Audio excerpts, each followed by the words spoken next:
È una risposta questa che si attendeva da parecchio tempo. Si attendeva nel senso che è stata fatta in questi ultimi anni una grandissima azione da parte dell'Inca, il patronato della CGIL e lo stesso sindacato dei pensionati, per avere il riconoscimento di un diritto che la legge Dini, quindi stiamo parlando del 95, aveva escluso, cioè l'integrazione del minimo spetta a quei pensionati che avevano la pensione prima del 31 dicembre del 95, mentre con la riforma Dini e quindi con l'introduzione del sistema contributivo, e cioè di una pensione calcolata sui contributi effettivamente versati, questo diritto all'integrazione del minimo non spettava più. Quindi naturalmente fin da allora il sindacato pose una questione di incongruenza rispetto al fatto che la banale modifica del sistema di calcolo comprometteva anche un diritto. Quindi adesso siamo arrivati fino alla Corte Costituzionale che qualche giorno fa ha definito il principio, e cioè che non è possibile che una banale diversità di calcolo possa compromettere un diritto.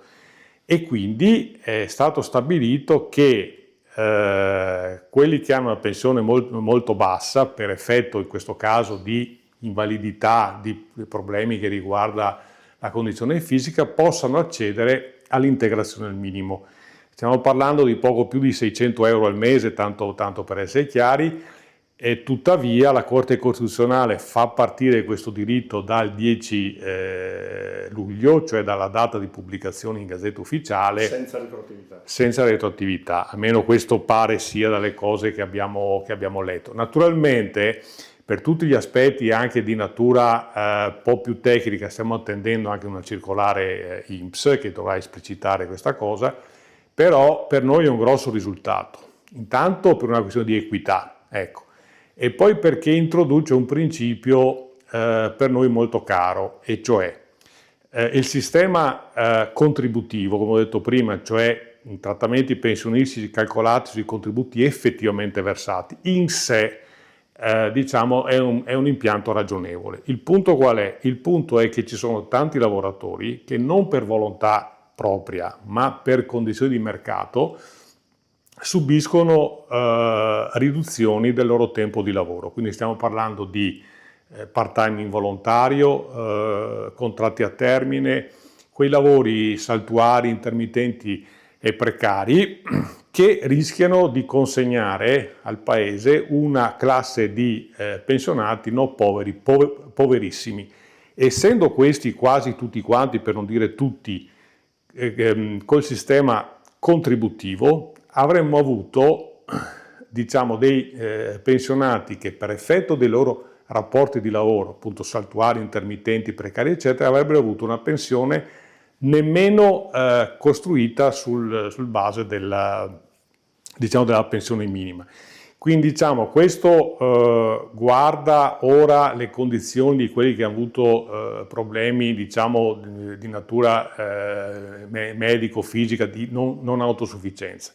Però per noi questo apre un principio, apre una strada per affermare il principio che i rapporti di lavoro saltuari e involontari non devono determinare una pensione povera, e quindi stiamo ragionando da tempo una pensione di garanzia.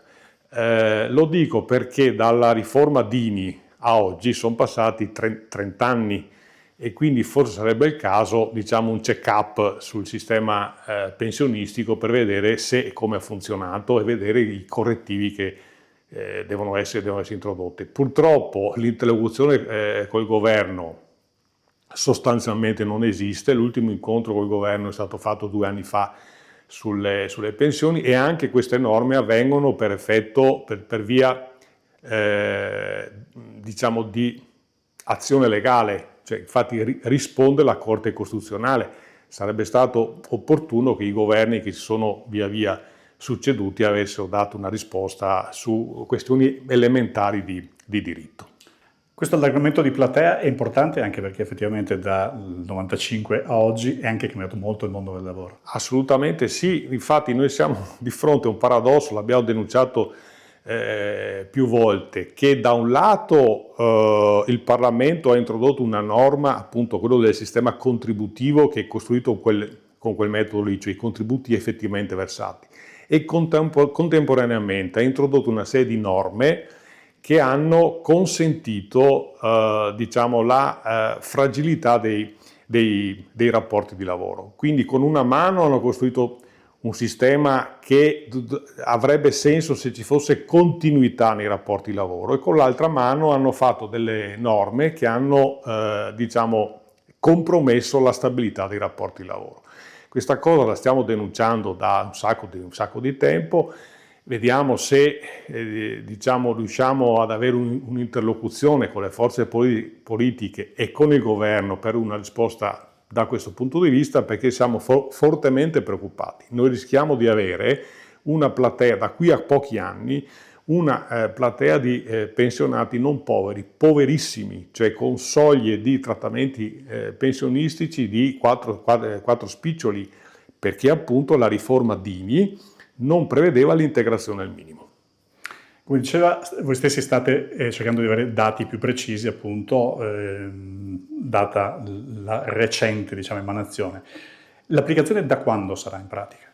Dal 10 luglio, cioè dalla pubblicazione in Gazzetta Ufficiale. Quindi già attiva. Sì, quindi già attiva. Tra l'altro, diciamo, noi ci aspettavamo, diciamo, anche qualche data, diciamo, arretrata, però insomma questa è stata una scelta della Corte Costituzionale, ne prendiamo atto, quindi la decorrenza è del 10 di luglio, cioè dalla pubblicazione in Gazzetta Ufficiale della norma. Parlava di incontri prossimamente, c'era già qualcosa sul tavolo previsto per il prossimo periodo? Beh, per la verità ancora no, cioè nel senso che noi stiamo aspettando di avere chiarimenti, per esempio sulla perequazione, cioè sui meccanismi di adeguamento delle pensioni rispetto all'inflazione.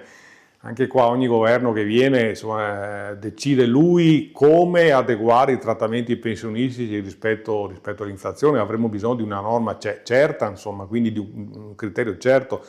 Ma oltre a questo abbiamo bisogno di fare il check-up sul, diciamo, il sistema previdenziale, perché noi abbiamo una, diciamo, instabilità dei rapporti di lavoro. È bene che si sappia che le pensioni vengono erogate prelevandole dal fondo pensioni dei lavoratori dipendenti, che sono il fondo che è alimentato dai rapporti di lavoro che sono instaurati, cioè il 33% diciamo di versamento che datore del lavoro e lavoratore fa all'INPS costituiscono il fondo pensioni dal quale vengono prelevati i quattrini per le pensioni. Se l'occupazione diminuisce e se quell'occupazione è un'occupazione precaria, instabile, intermittente, saltuaria, è chiaro che quel fondo è destinato a impoverirsi. Attualmente, nel momento in cui stiamo parlando, preoccupazioni da questo punto di vista pare non ve ne siano, nel senso che il fondo è ancora inattivo. Ma se andiamo avanti per questa strada, e cioè che i rapporti di lavoro sono intermittenti, sono precari, sono saltuari, oltre a essere un problema per i lavoratori ovviamente che fanno fatica ad arrivare a fine mese, oppure se anche un lavoro che a tempo indeterminato ma povero, che diciamo è uno degli effetti di questi anni, voi capite benissimo che rischiano di avere un problema sul sistema previdenziale nel suo insieme. Quindi proprio perché la legge Dini aveva introdotto quel sistema che, ripeto, non è sbagliato in sé, nel senso la tua pensione è costruita sulla base di contributi effettivamente versati, ma se il mercato del lavoro mi comporta una condizione nella quale il mio rapporto di lavoro è intermittente, è chiaro che ho un danno, c'è un principio giusto calato su una situazione di quel genere, provoca un danno. Ripeto, la sentenza della Corte Costituzionale vale per una piccola platea di pensionati. Noi diciamo che è un principio che speriamo possa essere esteso a una platea molto, molto più larga, cioè a tutti quelli che hanno appunto rapporti di lavoro intermittenti, saltuari, precari, eccetera.